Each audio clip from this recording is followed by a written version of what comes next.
want to say welcome and thank you for joining us today for our 400th episode of the Nonprofit Show. And we have one of our sponsors joining us as our guest, Sasha Lewis, who also is a CFRE with Moves Management Consulting. And Sasha is going to talk to us today about why your data management is failing. So stay with us to hear what Sasha has. She's got 4 main reasons why this is failing. So we're really thrilled to have this conversation with us today.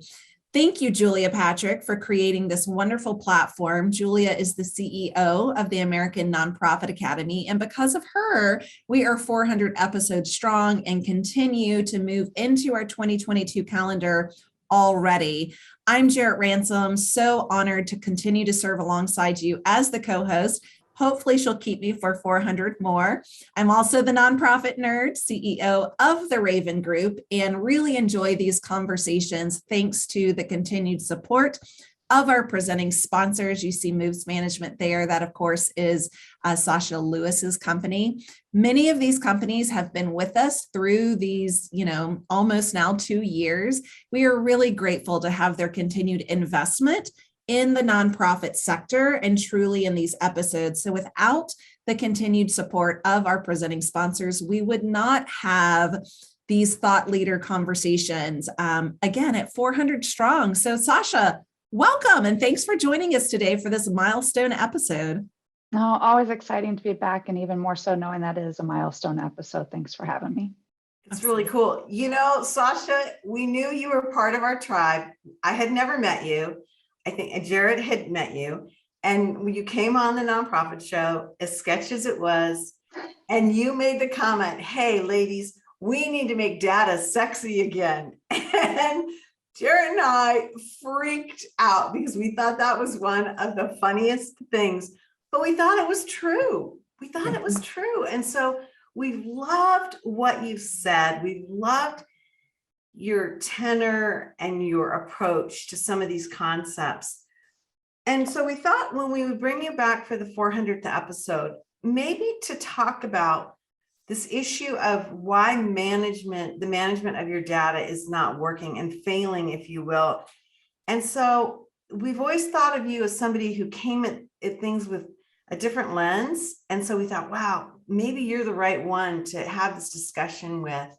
So start off with number 1 for us so we can really get into this. Why is our data management failing us? This is such a great topic, and it comes up so much. I get inundated, it feels like now daily, with this topic of what do I do? How do I fix this? How do we do this better? And when it starts out with the basics, the number one thing for most organizations as to why their data management process is failing is just simply the lack of procedure documents. We have this mindset of, well, what if somebody gets hit by a bus?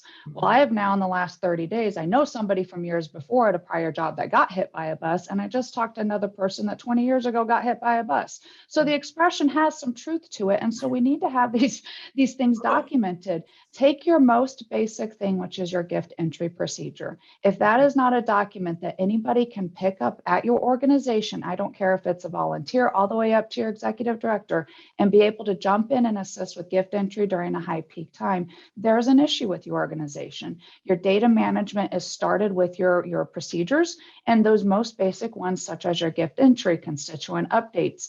If you pull the same type of mailing list every year for an annual report, or a direct mail, what are those documented criteria so that each and every time we're not having to recreate the bar or figure out what we're doing, that we have something that we can go back as our foundation and build upon. So for me, the number one reason why the data management is failing in nonprofits is a lack of documentation of the current procedures that are happening. Even if they're not good procedures, they are still your procedures. So please document them so that we know what they are. So I have a quick question, because I do know, or I feel recently, a lot of organizations are considering moving CRMs. So how does this documentation carry over into the next process and procedures? First, I'm assuming having them is a great start, but how would you recommend organizations manage the procedures from one system into another? To be honest, documenting them as they were to before, but before the switch and then after, because a lot of times they translate. It's merely saying, okay, this step means this step in this database, or this step means this in that system. Now, what I will caution any of the audience and those that are, on with us today is, if you're considering a CRM shift and change because it's not working for you, or you can't get this XYZ thing accomplished, look first to make sure your database is actually configured right, because it may be that it does do those things for you, but your data is not in the appropriate place to make those features work. So before you jump ship, fix the ship first, then jump ship. That is one thing you have said in a previous Said. episode that has stuck with me. And I Yeah. believe it was something about, many organizations do jump ship because they say, well, this CRM doesn't have all the bells and whistles that I need. And I believe you said something like, I'm not sure you know what bells and whistles truly exist. Yeah. I remember you said that early on, Right? and it was like a for me. Yeah. No, absolutely. There's a few systems when I hear someone say, oh, it doesn't work, I'm like, yeah, it's not the system, it's you. And you can tell, because there are some systems that are truly, what we'll call Cadillacs. They have amazing donor database tools. They have amazing front end tools for engagement. And then there's some that are very basic. So there's a wide spectrum, but going back to that number one part, having the documentation for whatever they are will help you make an assessment that's informed versus reactive. And you can sit there and say, okay, we've documented these procedures. It's not hitting our needs for these parts. Let's now look for one that will accomplish and help us accomplish those needs. Okay, so that's an overall framework that I love. Now, reason number 2, does it get any better? I think it gets better, but that's definitely through my lens. For me, number 2 is actually not having a plan. So your data management needs a plan. A plan is everything related to how the organization is going to function and fundraise and operate in the year to come. So let's take our annual fundraising plan, for example. We're all getting ready for 2022. We know we're going to have direct mails. We know we're going to have those combination email, direct mail, strategies. What data plan and data management plan have you put into place to make sure your website's up and running, that your gift forms are collecting the correct data, that you've thought through the strategy so that your data team, your IT team isn't at the end of the year going, well, you're trying to institute a new giving platform and it's 2 weeks towards the end of the main campaign and you're wanting me to do entire build up and development. It happens so much to these data management professionals, as we get asked to do things that should take months of deployment and planning to do in 2 to 3 week times because there's a new strategy that we're doing right now. And so we really need to pause and say, what's this organization doing in the next year? Again, for our development, for our programs, for our volunteers, and does our technology resources at this time match up? And if not, let's make a plan to start saying, okay, during our slower times, we're going to address this infrastructure build out. Maybe it's changing how your volunteers are interacting with the organization. So we have better data in our donor database. So when we're doing moves management and fundraising, we've got better information.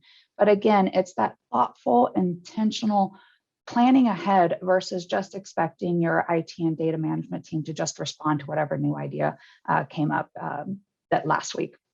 So not only create a plan, but be proactive in your planning so you can forecast, okay, where do we need our system to be? What reports, what filters, so that we can be proactive in planning for the next quarter? Because I can imagine right now, Sasha, and I'm curious if you can tell us, there's a lot happening in Q4, but we should have maybe been preparing Q2 for Q4, right? And then now looking at, okay, not only are we wrapping up our biggest fundraising season of every year, it is always in these final months of each and every year, but we also need to start preparing for Q1 and Q2. Is that correct? Like being proactive into what do we need to do now for Q1 and 2? Absolutely. And part of it is when you start building in, and I'm slightly jumping out of the list here, but when you build in a good data plan and specifically thinking to the fundraising plan, your appeals, your segments, your strategies, those should already be in your system based off of this year's engagement. Every donation should have a strategy associated with it. So in theory, you should be able to export or get a list of all of those strategies, check off the ones that should, because most of them happen year over year, and then kind of already know your plan. And then you can look ahead and say, okay, we're thinking about end of year 2022. We want to do a new campaign. are my ducks in a row? Because I will tell you right now, as much as I've been trying to work with, the clients that I work with on let's get ahead of the game, I can feel it already happening that, oh yeah, we need to do this for the end of the year. We need to do this for the end of the year. And it's not the best plan, because what we then produce for our donors and our audience is not as good a quality as it could have been. It works, but it could have been better. And so for me, it also makes it easier for fundraising, because we're not already dealing with that panic. It's an intention. It's something we're choosing to do versus having to find the time for it. And so, yes, if you're not thinking about what your organization's slower season is and how you can capitalize on that time to get ready for the next busy season, it's something I very much encourage you to think about right now. I love that you said that. I think that's just that's just overall good thinking. Okay, so then why is your data management failing? Reason number 3. So this one makes to talk about it. Now, this one makes me feel like a bit of a broken record, because I bring it up every single time we have this conversation. I'm going to continue to bring it up. It is the lack of human capital. We do not have enough people in our industry for this position. We're all now recognizing that we need data managers. Data managers are much more than your data entry professionals. Your data entry professionals are incredibly important. They're the individuals that are making sure procedures are being followed to a T, that everything's getting documented, that the transactions are moving forward. That workload is very different than a data manager. A data manager is anticipating the needs of the organization. They're looking for places to optimize. How do we make something more efficient? How do I take this need or this new tech tool that's out on the market that the development team is wanting to deploy? How do I bring that in, implement it, and make it work? It's just an incredible lot to consider. And right now, we barely have enough data entry professionals. And when I'm looking at just the community in which I work, I can think of 10 open positions right now in just the organizations that I know that are your data entry, data manager roles. And again, we're lacking human capital. So what I'll go back to say is, if you have someone in your organization that is demonstrating any kind of capacity in this area, hold on to them and start treating them really well, because your colleagues and your peers at the other organizations, if they find out, they're going to come take them from you. It's that, I would say it's intense is the best way to describe it right now from my viewpoint, because I see it from so many organizations. Everybody knows that this is the gatekeeper, which is your data manager, your data entry team, to making things easier for the organization. And they all want to do it. COVID made that very clear. You have to have these systems in place. And so, moving forward, it's the people part of it. And so again, if your organization is not thinking about or does not have plans to hire this role, start thinking now, because even if you're posting a position now, it's going to take you 6, 9, 12 months just to find someone. And you're probably going to have to look outside of your area in order to get a qualified candidate. Hate to be a bit of a bearer of bad news, but when we talk about what's really impacting the industry, this human capital need is critical. Sasha, where do we find data managers? So what I love that you just said is these aren't just your data entry, professionals are individuals. These are truly managers. Like, they have the fortitude to consider, the future. And where do we find these individuals? Well, that's kind of the challenge right now that I've been struggling with. And I think part of it is it would be wonderful if we had these data managers that had a development or fundraising background specifically in most cases, because you need to understand the why. Why does this matter to the frontline fundraising team that we have salutations correct and we're not using dear friend in this letter? Why does it matter that all of the transactions that this donor gave are accurate, so when we end the annual statement, it makes sense? So there's more than just data in its true sense of being data. And so where we're looking at, where I see industry looking is outside the nonprofit sector. We're starting to look at for-profit data analytics individuals and for-profit data individuals in those roles. I think that's where we're going to be looking, and it's an opportunity then to train up and recognize that their skills are going to take some time to shift. Let's say, for example, you take a true data analytics person that is just focusing on data analytics. Their job is not to design how to do something better. Their job is to look at what they see in front of them and and interpret the data and tell you a story about it. And so if you're hiring a data analytics person to jump into your data management role, they're not necessarily going to have that skill set. They've got a great technology and data background, but you're going to have to take that time to help train them up into shifting what they're looking at, which is all of my data is here for me to then think about to how do I design the data so that I then can evaluate it. Different skill sets, but again, we're going to have to start working and really intentionally focusing on these roles within our industry to help train up those that are trying to fill in the roles from other related industries. Let me ask you this question. Is that somebody that could be a part-time, like a consulting type of entity, or do you see that management piece of being somebody that's going to have to be close, if not full-time? So what I've always said to my clients, it's always an honor to be there, but hopefully one day you won't need me because you'll have a full-time person in-house. Okay. The difference of a full-time person in-house doing these things is night and day. Your revenue generation is incredibly different because rather than spending all of this time trying to make up, or your leadership team trying to pull a board report or make something, that should be very quick, takes weeks to accomplish, somebody in this role can not only save the organization tens of thousands of dollars, they can create revenue streams for tens of thousands of dollars.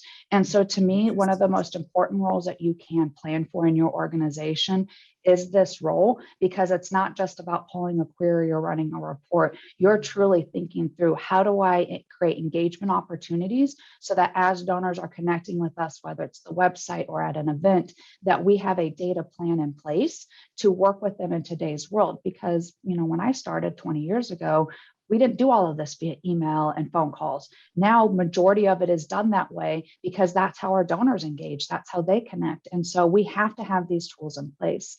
So I hope that answered the question and I didn't get too far off tangent. No, it's good because it helps me kind of put in alignment what this person would be doing. And I think that leads us to number 4, which is a pretty big concept. And I want to spend a little bit more time on it, because what do you see as one of the main reasons why our data management is failing? So this is a one that I like to be very candid about and be very direct on. For the most part, we're typically speaking to the nonprofit fundraising team. I think in a lot of cases, we get a few other audience members, but the development team, the fundraising team, I feel like at this point in time recognizes the value of data clearly. It's understood, it's a need. Where I am finding extreme conflict, and I will call it extreme conflict, is the leadership at the top. If they're not a development or fundraising based leader, they don't understand the value of this data. And so it's not important. It's the least valued thing to be working on in the organization. And that's the problem, because then you're expecting your development team to raise millions of dollars and increase their goals 5, 10, 20% year over year. And yet you're not evaluating the tools that are going to be their gatekeeper to success. And then as leadership team, you get frustrated when the dollars aren't coming in the door. And I'm sitting there going, well, you're still working on an archaic system from years ago that you've not invested in an upgrade in 2 years. Well, what did you expect? And so what it really is at this point is helping to find a way to break that barrier in the nonprofit industry with our leadership team, that donor data, technology data, all of these data pieces aren't something that we can just throw aside and think about at the end of the year when we need to pull an annual report, that these are things that are important to the critically important to your organization's success today, most certainly tomorrow and into the future. And so for me, what I see the biggest challenge as to why data management is failing in the nonprofit sector, it's because of the lack of understanding and the lack of value from the top up. Where those organizations value data, it is transformative what happens to everybody. Team members start working together, internal conflicts go away, and it is truly a night and day experience when we have leadership support from the top versus what I call transactional support, where keep doing what you're doing, but we don't really care.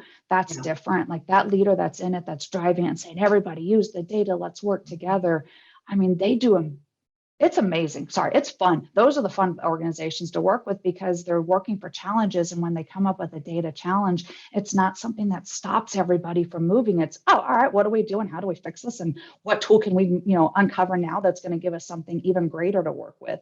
And that's the opportunity at hand. Yes, I do acknowledge that it's an overwhelming amount of work to get these going.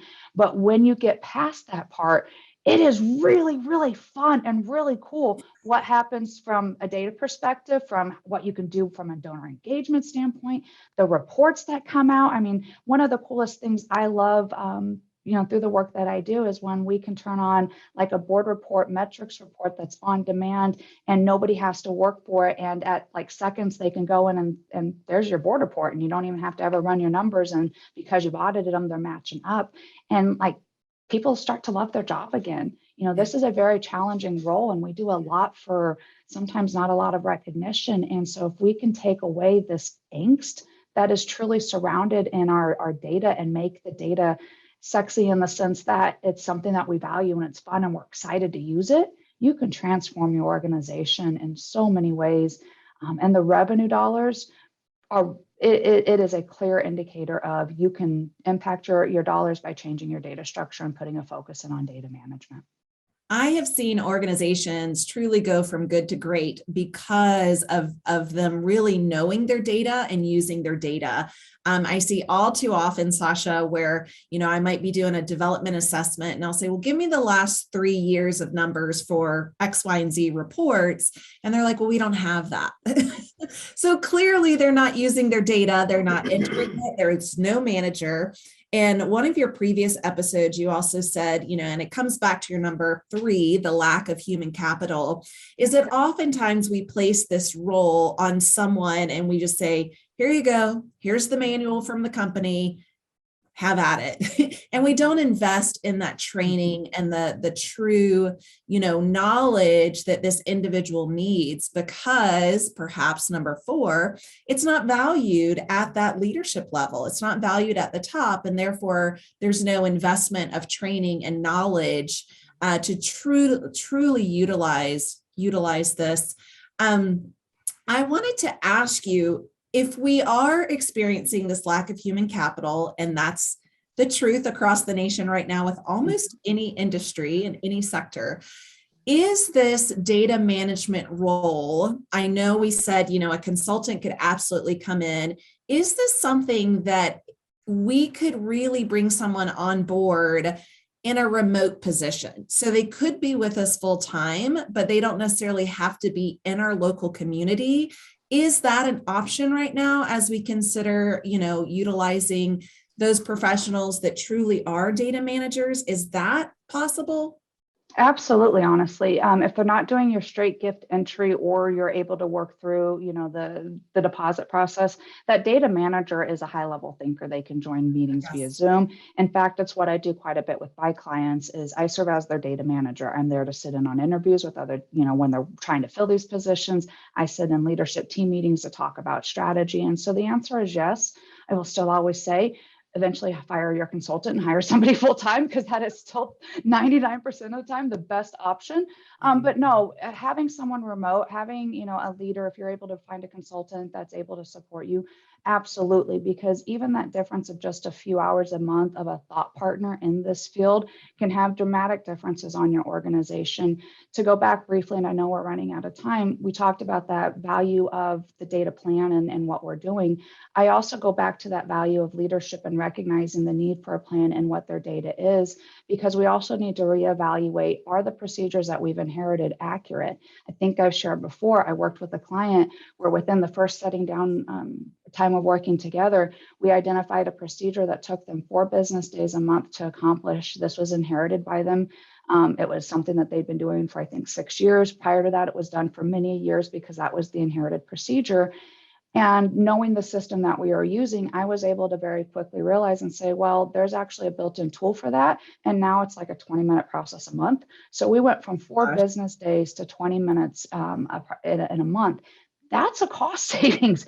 And can you imagine how much more money we could save? And now what this individual is able to do with those 3 extra business days a month, each, all year long. So your data management is a lot about saving money just as much as it is about making money for your nonprofit.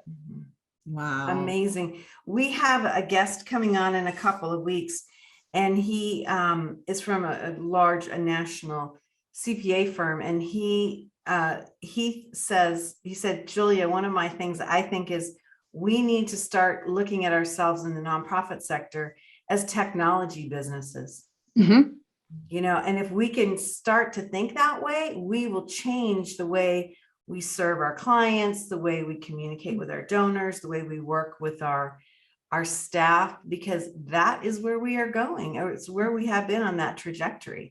So it's really kind of an interesting mind shift for so many of us that have been using the same standards. Absolutely. I do think it's going to change our industry quite a bit in the years to come. Yes. What a shakeup. If I had a crystal ball, and maybe I did, because I did say, we have been due a shakeup, and I'm seeing this. So many people are thinking with their disruptive hat on. And I say that as a compliment, because to me, disruption is not a negative, right? Disruption is thinking of, instead of this 3 or 4 day process to pull this report or do this, whatever, process that needs to be done, how might we do this differently? And to have someone that brings that knowledge and that, ability to think outside the previous process that's been inherited, because I think we all know that the nonprofit sector has constantly, subscribed to the "that's how we've always done it" motto. And it's time to let's sunset that, right? That's what we also say. Let's just sunset that motto. So thank you, Sasha. This has been phenomenal. You always come to us with such great insight and expertise. I know that I will be visiting this particular episode again, because you've dropped so many just sage items that are critical to each and every of our quarters throughout the year. Right now, we're in Q4. Again, really, really hectic season of fundraising, and we really need our data management to do what we need it to do. So thank you, Sasha. It's been my pleasure. Hey, here's Sasha's information. Sasha's one of those guests that we always get a lot of comments when she's on. And I just want to acknowledge this before we move on today. Chris writes, great points about a data manager role. Thank you, Sasha. Thanks, Chris. That's awesome. Hey, Sasha has been with us from day one. We're so excited to be able to share her information. As brilliant as she is, she only has so many hours in the day. Imagine that. So she kind of witnessed to us in the beginning that her time is pretty well booked up, but I want to make sure that you know where she is and how to get a hold of her, because she truly is a gem in our sector. She knows the nonprofit sector and she knows the data management sector, and putting those two together, magical things happen. So and if you want her for next year, be proactive and reach out to her now. Good idea. Yes, be proactive. It's true. Be thinking forward. Hey, I'm Julia Patrick. I've been joined by my nonprofit nerd, Jarrett Ransom, the nonprofit nerd. We are so delighted that you have been with us. We want to share with you quickly before we go, we are conducting our second annual Nonprofit Show viewer survey. This really it should take no more than 3 minutes. It helps us to figure out what type of information is valuable to you with the show. Again, 400 episodes. We have so many more topics to cover, and we're already booking into the new year of 2022, but we do want to hear from you. So check us out. You can get this report through our social media, through our daily emails that we send our viewers who have registered for that. You can connect with us on social media and then use this bit.ly link, the Nonprofit Show Survey 2021. We definitely need to know what you're thinking so that we can be at our best. Again, we are at our best because of our sponsors. Thank you so much to all of them who've been here for 400 episodes strong, which is really an amazing thing. Yeah, thank you so much. It's been such a wonderful journey. Sasha, thank you for joining us, monthly, not only as a sponsor, but as a guest. And again, to all of our sponsors and all of our viewers. So 400 episodes strong today. Here we are, middle of October? We're leaning towards the end already. Yeah, almost end. So hey, yeah, thank you. As we do with every show, we like to remind you to stay well so you can do well. Join us back tomorrow. It'll be the 401st episode.